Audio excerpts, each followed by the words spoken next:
Hello class 9th students. आज मैं आप लोगों को वो 4 किताबें दिखाने वाली हूँ जो कि आपको सोशल साइंस में पढ़ना है। एक तो आपकी ये है बुक जिसका नाम है, हिस्ट्री की बुक है ये, और India and the contemporary world part 1, जो कि text book of in history है 9th क्लास के लिए। उसके बाद दूसरी बुक जो आपको पढ़नी है वो है इकोनॉमिक्स की। ये 9th क्लास की टेक्स्ट बुक है इकोनॉमिक्स की। और तीसरी बुक जो है वो है डेमोक्रेटिक पॉलिटिक्स पार्ट 1, है ना। और चौथी किताब जो है वो है कंटेम्प्रेरी इंडिया पार्ट 1। ये टेक्स्ट बुक इन ज्योग्राफी है क्लास 9th के लिए। अब मैंने आपको चारों किताबों का इंट्रोडक्शन तो दे दिया कि ये 4 किताबें आपको पढ़नी हैं।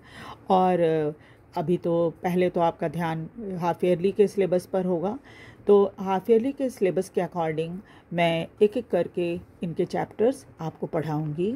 और सबसे पहले स्टार्ट करते हैं India and the contemporary world, और इसका जो फर्स्ट चैप्टर है वो हम पढ़ेंगे। इसका फर्स्ट चैप्टर जो है वो है फ्रेंच रिवॉल्यूशन। एक चीज़ और मैं आपको बता दूं, वो ये कि जनरली हिस्ट्री में 4 या मैक्सिमम 5 चैप्टर्स, 4 या 5 चैप्टर आपको पढ़ने होते हैं। और 2 जो होता है वो हाफ ईयरली तक के लिए पढ़ना होता है, और 2 जो होता है वो फाइनल एग्ज़ाम तक के लिए पढ़ना होता है। फाइनल में तो वैसे आपको पता ही है कि पूरी किताब ही आती है, जो कि जो सिलेबस में चैप्टर्स दिया, पूरी किताब इन द सेंस कि पूरी बुक नहीं, बल्कि जो चैप्टर आपको प्रेस्क्राइब किया हुआ रहता है वो सारे के सारे चैप्टर आते हैं। अगर जैसे 4 चैप्टर आपको हिस्ट्री में पढ़ना है तो उस चारों चैप्टर से क्वेश्चन आपको फाइनल एग्ज़ाम में आएंगे, ठीक है। और सिलेबस तो आपको पता ही है कि सीबीएसई के अकॉर्डिंग चलना होता है। तो मैं तो लास्ट ईयर का जो सिलेबस है उसके अकॉर्डिंग अभी चल रही हूँ। जनरली सिलेबस में बहुत ज़्यादा बदलाव तो होता नहीं है, पढ़ना वैसे ही रहता है जैसे पिछले साल का सिलेबस है। तो मैं इसलिए फ्रेंच रिवॉल्यूशन आपको पढ़ा रही हूँ कि मुझे लगता है कि ये चैप्टर हाफ ईयरली में आएगा। वैसे सिलेबस आने के बाद थोड़ी और बातें क्लियर हो जाती है, लेकिन ये प्रेस्क्राइब्ड है ये चैप्टर द फ्रेंच रिवॉल्यूशन, है ना, बोर्ड एग्ज़ाम के लिए। बोर्ड एग्ज़ाम की 9th क्लास का जो फाइनल एग्ज़ाम होगा वो बोर्ड, आप ये मत समझिएगा कि वो मैं जैसे 10th का बोर्ड होता है उस तरह के बोर्ड की बात मैं कर रही हूँ, ठीक है। तो चलिए स्टार्ट करते हैं फ्रेंच रिवॉल्यूशन। फ्रेंच रिवॉल्यूशन मतलब तो आप समझ ही रहे होंगे, फ्रांसीसी क्रांति। और फ्रांस के बारे में, फ्रांस में जो क्रांति हुई थी उसके बारे में हम इस चैप्टर में पढ़ेंगे।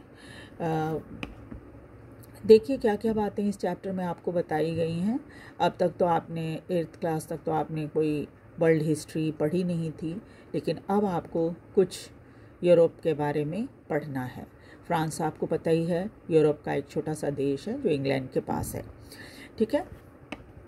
अब चलिए आगे देखते हैं चैप्टर में क्या क्या है।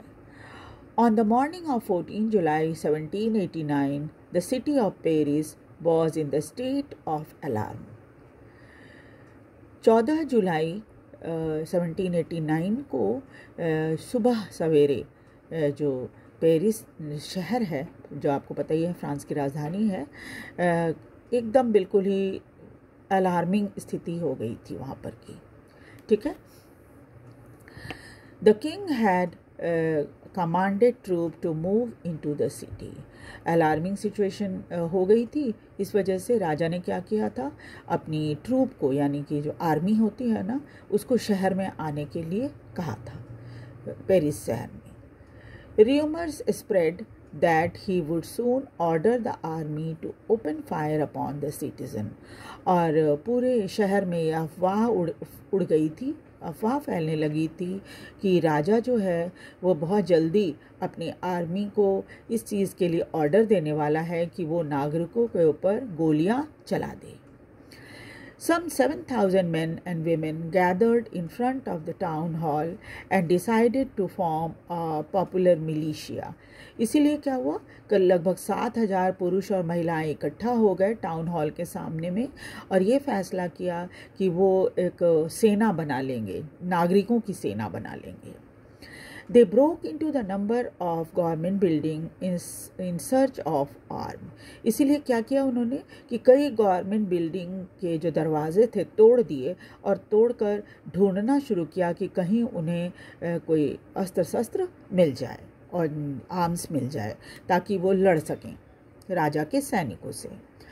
Finally, a group of several hundred people marched toward the eastern part of the city and stormed the fortress prison, the Bastille, where they hoped to find hoarded ammunition.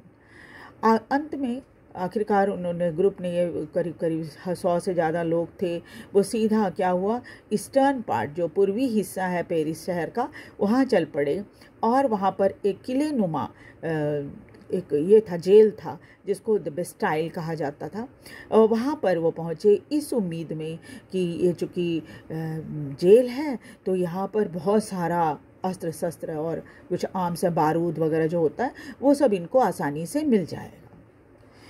In the armed fight that followed, the commander of the Bastille was killed and the prisoners released, though there were only 7 of them. फिर क्या हुआ जब इन्होंने हमला बोला तो उधर से भी जेल से भी जो वहाँ जो पुलिस होंगे उन लोगों ने लड़ना शुरू किया, लड़ाई शुरू की, फाइट चलती रही है ना. और उसके बाद क्या हुआ इस फाइट में जो बेस्टाइल का कमांडर था उसकी मौत हो गई और उसको वो मारा गया इस लड़ाई में है ना. और प्रिजनर जो कि उस समय जेल के अंदर सिर्फ 7 कैदी थे वो सब उन सबको छोड़ दिया गया, वो भाग गए निकल के है ना. And yet the Bastille was hated by all. वैसे तो ज़्यादातर लोग जो है इस बेस्टाइल जो जेल है इससे बहुत घृणा करते थे because it stood for the despotic power of the king. क्योंकि ये राजा के लिए राजा के जो एक छत्र राज था उसका सिंबल था ये, यानी कि राजा ऐसा राजा जो कि मनमानी चलाता हो है ना, ऐसे राजा का वो एक चूँकि सिंबल था वो बेस्टाइल जेल, इस वजह से लोग उससे बहुत घृणा करते थे. द फोर्ट्रेस वॉज डिमोलिश्ड और गुस्से में लोगों ने पूरे किले को तहस नहस कर दिया. It stone fragments were sold in the market to all those who wish to keep a souvenir of the destruction. और उसके बाद उसके टुकड़े लोग उठाकर ले गए और मार्केट में जाकर बेचा उन लोगों को जो ये इसको एक यादगार के रूप में है ना, एक स्मारिका के रूप में जो कि डिस्ट्रक्शन का एक ये था, एक सिंबल था, एक गिफ्ट के तौर पर अपने घर में रखना चाह रहे थे कि स्मारिका के रूप में अपने घर में जो लोग रखना चाहते थे उनको बेच दिया गया इसके टुकड़े को, जो ईंटें या जो कुछ भी निकली थी वहाँ से उसको. The days that followed saw more rioting both in Paris and the countryside. उसके बाद आने वाले दिनों में पेरिस शहर में भी और गाँवों में भी दंगे फसाद देखने को मिले, यानी लोग दंगे फसाद करते हुए दिखे. Most people were protesting against the high price of bread. ज़्यादातर लोग इस बात के लिए प्रदर्शन कर रहे थे कि ब्रेड की कीमतें बहुत बढ़ गई हैं. Much later when the historians looked back upon the time they saw it as the beginning of a chain of event that ultimately led to the execution of the king in France. Though most people at the time did not anticipate this outcome.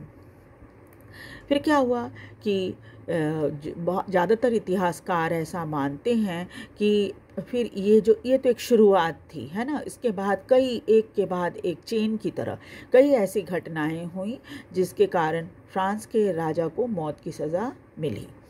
और हालांकि जिस समय ये दंगे फसाद और ये विरोध शुरू हुआ था उस समय किसी ने भी इस तरह का रिजल्ट आएगा ऐसा कभी नहीं सोचा था. How and why did this happen. कैसे और क्यों ये सब हुआ. ये देखिए नीचे आपकी बुक में ये बेस्टाइल जेल है जिसकी फ़ोटो बनी हुई है ना। और इसको पूरा तहस नहस कर दिया गया था उस झगड़े में, उस लड़ाई में। अब देखिए इस चैप्टर का फर्स्ट पार्ट है French society during the late 18th century. ये इस झगड़े को समझने के लिए पहले वहाँ के समाज की क्या हालत थी फ्रांस में, उसको समझना ज़रूरी है। तो ये देखिए कैसे इस तरह ये जो समाज जो था कैसे बटा हुआ था और क्यों, कैसे लोग आपस में मतभेद थे लोगों के, उसके बारे में थोड़ा सा बताया गया है। In 1774, Louis XVI of the Bourbon family of the king ascended the throne of France. 1774 में लुई 16 जो कि बोरबोन फैमिली का परिवार का था, राजाओं के परिवार का, वो फ्रांस की गद्दी पर बैठा। आपको पता ही है जो ये तो विरासत में मिलती है, राजा का बेटा फिर राजा बनता है। इस तरह से आपने मुगलों में देखा होगा, हर शासन में ये चीज़ देखी जाती कि वो वहाँ फ्रांस में ये बोरबोन परिवार था, राजाओं का परिवार था, जिसका एक व्यक्ति जिसका नाम लुई 16 था वो फ्रांस की गद्दी पर बैठा। He was 20 years old and married to Austrian princess Mary Antoinette। और ये जब गद्दी पर बैठा तो इसकी उम्र सिर्फ 20 वर्ष की थी और इसका विवाह एक ऑस्ट्रियन प्रिंसेस जिसका नाम था मेरी एंटोनेट उसके साथ हुआ था।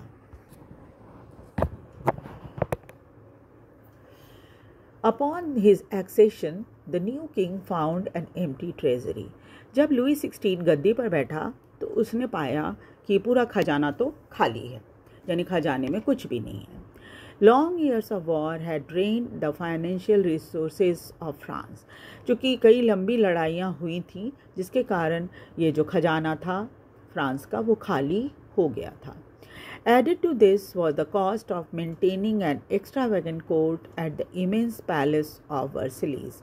और इसके अलावा क्या था, साथ के साथ परेशानी ये थी कि महल जो था उसको मेंटेन करने का, उसका जो तामझाम था पूरा राजा का है ना, वो सब मेंटेन करने में बहुत पैसा खर्च होता था, है ना। और ये वर्सेलिस का पैलेस बहुत बड़ा सा था। Under Louis XVI, France helped the 13 American colonies to gain their independence from the common enemy Britain। Britain जो था तब फ्रांस का भी दुश्मन था और अमेरिका का भी दुश्मन था। इस वजह से क्या था कि ये जो लुई 16 जो था फ्रांस का राजा, उसने क्या किया था, 13 अमेरिकी कॉलोनीज़ को ब्रिटेन से फ्री होने में मदद की थी। ब्रिटेन ने अमेरिका को भी गुलाम बनाया हुआ था, है ना। तो क्या हुआ कि अमेरिका के 13 कॉलोनीज़ को मुक्त करने में, छुड़ाने में ब्रिटेन से मदद की थी अमेरिका की फ्रांस ने। The war was added more than a billion laborers to debt that had already risen to more than 2 billion laborers। उस समय ये जो ये है वहाँ का करेंसी है, तो क्या हुआ था कि ये जो इस वजह से क्या था, कर्जा बहुत बढ़ गया था। वो 1 बिलियन लीवर्स से बढ़कर 2 बिलियन लीवर्स हो गया था। Lenders who gave the state credit now began to charge 10% interest on loans। अब जिन लोगों ने फ्रांस के राजा को उधार दिया था पैसा, वो सब क्या करने लगे, अपने पैसे के ऊपर इंटरेस्ट उन्होंने बढ़ा दिया, 10% कर दिया कि भाई इतने दिन से लोन आपने रखा हुआ है, अब हमारे पैसे पर आप 10% इंटरेस्ट दो। So the French government was obliged to spend an increasing percentage of its budget on interest payment alone। अब क्या था, राजा के खजाने में जो भी पैसा आता था वो सब राजा जो है वो इंटरेस्ट चुकाने में खर्चा करना पड़ता था उसको। जो भी बजट में आता था वो सब के सब इंटरेस्ट पेमेंट में चला जाता था। तो जनता के काम के लिए, सेवा के लिए कुछ पैसा ही नहीं बचता था। To meet its regular expenses such as the cost of maintaining an army, the court, running government offices और universities, the state was forced to increase taxes. अब और भी बहुत सारे खर्चे थे जिसमें क्या था, ये तो रेगुलर खर्चा होता है, जैसे आर्मी को मेंटेन करने का खर्चा, अदालत को मेंटेन करने का खर्चा, सरकार चलाने के लिए ऑफिस जो होती है, यूनिवर्सिटीज़ होती हैं जहाँ बच्चे पढ़ते हैं, उन सब को चलाने का खर्चा, उसके बाद इन सब चीज़ों का खर्चा जब राजा ने देखा कि भाई ये तो खर्च बहुत ज़्यादा है, तो उसको बस एक ही उपाय सूझा, वो ये कि भाई जनता के ऊपर टैक्स बढ़ा दो। Yet even the measure would not have sufficed। हालांकि ये कदम उठाया उसने ज़रूर था, बट क्या हुआ था, ये काफ़ी नहीं था, उसके ये खर्चे पूरे नहीं हो पा रहे थे। French society in the 18th century was divided into 3 states. The only member of the third state had paid taxes। और देखो ऐसा था कि उस समय फ्रांस का समाज जो था 18th सेंचुरी में 3 स्टेट्स में बटा हुआ था। यहाँ पर देखिए आपको बना के दिखाया है कि ये 3 स्टेट बने हुए, फर्स्ट स्टेट, सेकंड स्टेट और थर्ड स्टेट। ठीक है, ये बहुत ही इम्पॉर्टेंट है। ये आज आप 9th क्लास के लिए ही नहीं है, बल्कि आगे फ्यूचर में भी जब आप कंपटीशन वगैरह में बैठोगे ना, वहाँ भी ये बहुत काम आएगा। इसको हमेशा याद रखना है। और ये फ्रेंच रिवॉल्यूशन जो है ये आगे कंपटीशन वगैरह में भी बहुत आता है, इससे रिलेटेड ये इसकी जो डेट है वो हमेशा याद रखना आप, फ्यूचर में भी बहुत काम आने वाला है। तो क्या ये 3 स्टेट में बटा हुआ था। उस समय इसको कहा जाता था फर्स्ट स्टेट, सेकंड स्टेट और थर्ड स्टेट। और क्या था, थर्ड स्टेट में कौन कौन से लोग थे, थर्ड स्टेट में जो लोग थे वो देखिए कौन कौन यहाँ पर लिखा हुआ है आपकी बुक में। बिग बिजनेसमैन थे, मर्चेंट्स थे, कोर्ट ऑफिशियल थे, लॉयर्स थे, इसके अलावा पीजेंट्स यानी किसान जो होते हैं वो थे, आर्टिजन यानी कामगार जो होते हैं वो सब थे, स्मॉल पीजेंट छोटे पीजेंट भी थे, लैंडलेस लेबर ऐसे मजदूर जिनके पास ज़मीन तक नहीं है अपनी, वो भी थे, और नौकर लोग थे, है ना। तो क्या था कि ये थर्ड स्टेट ही सिर्फ टैक्स देता था, फर्स्ट और सेकंड स्टेट से कोई भी टैक्स नहीं लिया जाता था। The society of the state was part of a feudal system that dated back to the Middle Ages। और ये बंटवारा जो है ये 3 स्टेट का, ये मध्यकालीन युग से चला आ रहा था फ्रांस में। The term old regime is usually used to describe the society and institution of France before 1789। और 1789 से पहले एक टर्म यूज़ होता था जिसको कहा जाता था ओल्ड रिजीम, है ना। और ये उस समय के समाज और वहाँ उस समय के जो इंस्टीट्यूशन थे उसको दर्शाता था। ठीक है, तो नेक्स्ट क्लास में हम आगे फिर इसकी पढ़ाई करेंगे, और साथ ही साथ आपको बड़े ध्यान से इस चैप्टर को पढ़ना है, क्योंकि ये वैसे भी बहुत इम्पॉर्टेंट चैप्टर है। ये इससे रिलेटेड बहुत सारे क्वेश्चन आते रहते हैं एग्ज़ाम में। ठीक है, तो आप इसको ध्यान से सुनिएगा, वीडियो को देखिएगा और चैप्टर्स को भी बार बार पढ़िएगा, ताकि आपको ये सभी चीज़ें बिल्कुल बहुत अच्छे से याद हो जाएं। ठीक है, बाद में मैं MCQ भी बनाऊंगी और आपके लिए डाउनलोड करूंगी, तो आप देखिएगा, अपलोड कर दूंगी, तो आप देखिएगा कि किस तरह से MCQ आते हैं एग्ज़ाम में। ठीक है, वीडियो को लाइक और सब्सक्राइब ज़रूर कर दीजिएगा। Thank you very much. Subscribe करने से और लाइक और सब्सक्राइब करने से थोड़ा मोटिवेशन बढ़ता है ना। और इसके साथ ही साथ वीडियो ज़रूर ध्यान से देखिएगा। Thank you very much.